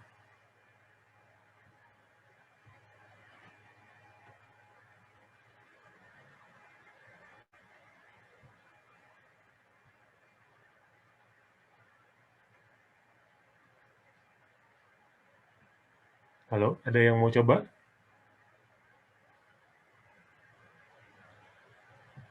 Menyampaikan testimoni terkait kegiatan hari ini.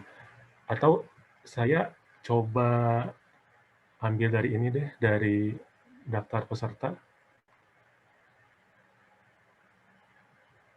Saya coba pilihkan satu. Siapa Audrina? Ada siapa Adrina? Siapa Adrina?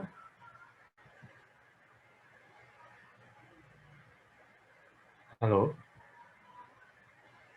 Boleh menyampaikan testimoninya mengenai hari ini?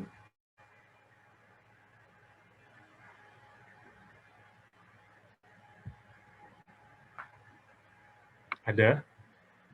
Yang menyampaikan testimoni akan mendapatkan hadiah dari panitia. Silakan.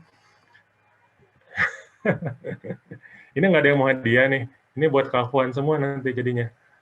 Halo. Keren loh hadiahnya. Dikirim ke seluruh Indonesia Raya. Ya, dikirim. Atau saya mau coba ini deh, Oki Mustafa. Oki Mustafa mana? Oki? Ya, silakan Oki. Afwan Laila. Laila. Kak Afwan Oke. Laila. Oki dan Laila. Laila yang mana ya? Oki Ada dulu deh. 2B Oki. Laila. Silakan Oki.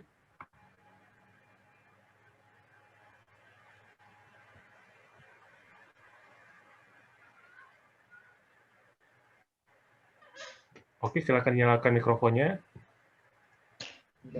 Oke, bismillahirrahmanirrahim. Assalamualaikum warahmatullahi wabarakatuh. Selamat siang semuanya. Ya.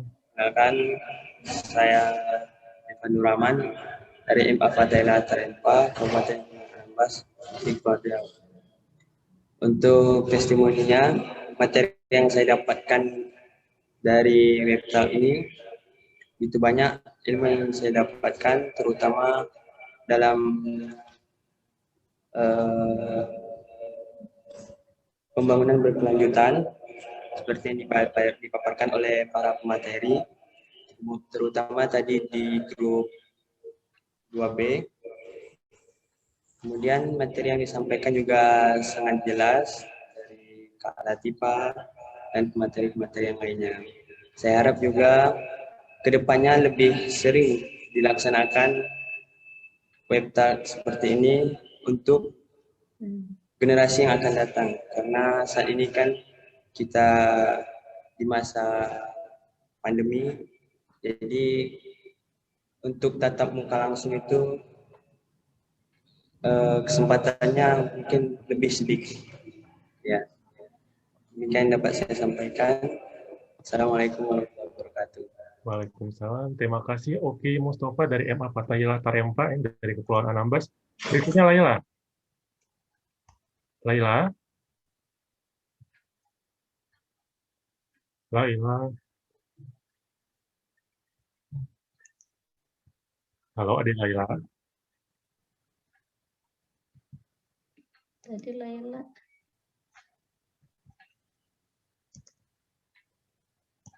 Hilang mungkin Kak Afwan. Oke. Berikutnya coba Rati Ulfa deh, Rati Ulfa. Rati Ulfa ada? Kalau nggak ada, yang satu buat Kak Afwan aja.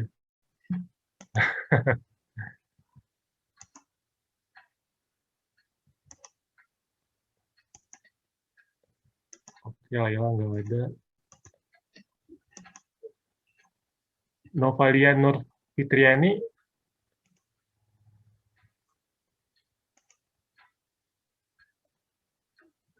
Ini kayaknya pada malu-malu ya. Oke, kalau gitu supaya cepat, saya akan skip aja. Oke, terima kasih Oki untuk testimoninya. Kemudian akan ada pengumuman untuk penanya terbaik dari sesi opening session maupun sesi 2A dan 2B. Penanya terbaik untuk session opening session adalah Keiza A dari SMA Negeri 7 Tangerang. Ada Keiza masih di sini Keizanya? Selamat untuk Keiza. Kemudian untuk sesi yang 2A, sesi 2A itu ada Kak Wicaksono. Kak Wicaksono, ada Kak Wicaksono masih di sini. Dan kemudian yang untuk 2B, itu ada Tara Faradisa dari Medan. Oke, nanti akan dikontak oleh panitia, atau nanti kalau panitia belum kontak, silahkan dikontak panitianya. Kemudian sebelum tutup ada polling ya Kak Indah ya? Halo Kak Indah. Ya, betul Kak. Kita polling. Sebentar, saya launch pollingnya ya Kak. Apakah sudah tampil? Ya, sudah Kak Indah. Teman-teman bisa melakukan pengisian polling. Langsung di layarnya masing-masing.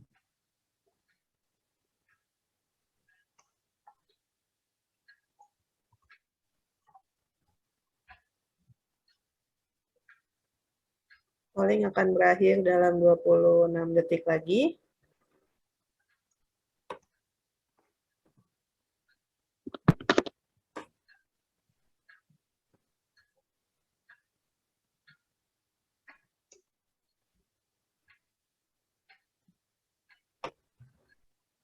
Masih bergerak.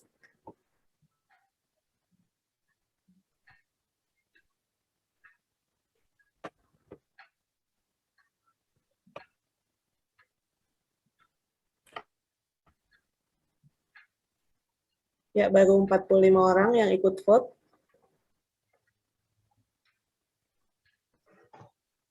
Ini polling nggak ada hadiahnya ya, Kak Indah ya? Makanya mungkin kurang aktif ya, Kak, ya, kalau nggak ada hadiahnya. Ini udah jam-jam rawan ya sebenarnya untuk yang mau makan siang dan juga yang puasa. Ini udah Iya, betul. jam 1. Ya. Ditunggu mungkin 5 orang lagi kali ya, Kak, sampai 60 orang. Oke, boleh ya. Oke, 56. Ayo, yang belum polling. Ini kalau pollingnya nggak sampai 60, nggak boleh tutup ini Kak ya? Ruangnya nggak boleh tutup gitu. Ya. Naik kok, Kak. 3 lagi, Kak. Oke. Oke deh, nggak apa-apa, Kak. Udah 71%. Ya, kita akhiri. Terima kasih untuk pollingnya, teman-teman semua. Oke. Baik, terima kasih teman-teman. Demikianlah web talk hari ini. Saya mewakili Detara Foundation, NL Alumni Network, dan Fitness Indonesia mengucapkan terima kasih dan mohon maaf apabila ada hal-hal yang kurang berkenan dalam pelaksanaan web talk hari ini. Jangan lupa, jangan lewatkan program dan acara menarik lain dari Detara Foundation, NL Alumni Network, dan Fitness dengan cara mengikuti sosial medianya dan mengunjungi website masing-masing. Terima kasih dan sampai jumpa. Saya Afur Alfandi. Assalamualaikum warahmatullahi wabarakatuh. Waalaikumsalam. Oh iya, Kak. Terima kasih kakak-kakak semua yang sudah hadir. Ini nggak foto Afwan, bareng lagi, Kak? pengen foto bareng lagi. Oh, foto bareng lagi. Ya, boleh. Kak Afwan ini masih banyak pesertanya nih. Kalau pakai bahasa Inggris pada pengen ikutan nggak sih dengan teman-teman dari luar? Tapi lupa ya di poll ya. Ini pollnya dari iya, Kak benar. Latifah. Ada yang berminat nggak? Nanti di chat ya, atau ini ke IG-nya Detara ya, ada ya? Ya. Boleh, ya. Jadi silahkan kalau ada masukannya, masukan ataupun karena kita punya Detara punya juga teman-teman dari berbagai negara di Asia, Eropa, Amerika ya. Jadi nanti kita bisa lebih mengembangkan lagi wacana, kemudian juga sekalian exercise lah kalau yang belum itu ya, yang belum gape banget bahasa Inggris. Karena di era global kita perlu juga ya untuk saling tadi dalam mencapai salah satunya Sustainable Development Goal ya. Ini ada buku juga ya. Kita mau foto bareng dulu ya, Kak Latifah. Ayo, silahkan. Izin memandu. Jadi teman-teman yang belum buka kamera boleh open cam ya. Masih ditunggu nih. Terus jangan dulu kirim kolom chat karena nanti akan timbul. Oke, jadi semuanya siap-siap ya. Ini ada 4 slide, jadi teman-teman siap-siap belajar senyum 4 kali. Saya nggak tahu ada di slide berapa. Bentar, masih ada yang ngechat di kolom nih, karena timbul. Oke. Saya hitung ya. Untuk slide 1, 1, 2, 3. Untuk slide 2, 1, 2, 3. Untuk slide 3, 1, 2, 3. Untuk slide 4, 1, 2, 3. Sudah selesai. Terima kasih ya semua. Baik semuanya. Bagi yang ingin melanjutkan aktivitas, boleh meninggalkan ruangan. Oh, yang token absen jangan lupa ya, nanti yang sudah daftar, nanti akan dapat sertifikat, akan dikirimkan oleh panitia. Jadi kalau misalnya nggak isi absen, kemungkinan tidak akan dikirimkan sertifikatnya.